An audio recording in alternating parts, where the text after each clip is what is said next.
украденную у этой страны, как с Рахмонова, который незаконно стал председателем Верховного Совета, в краденой одежде.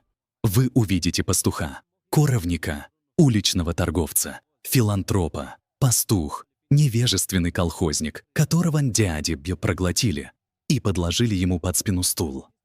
Их вытащили из филантропии, из каменистых полей и усадили на мягкие сиденья столичных кабинетов.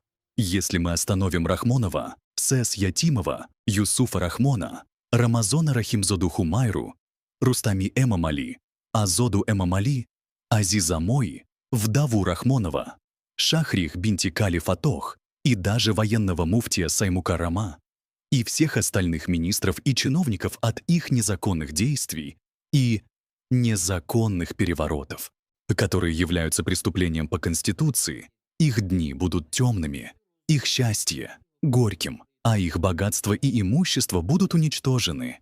Как сказала Далери Эмамали, либо мы будем жить, как они,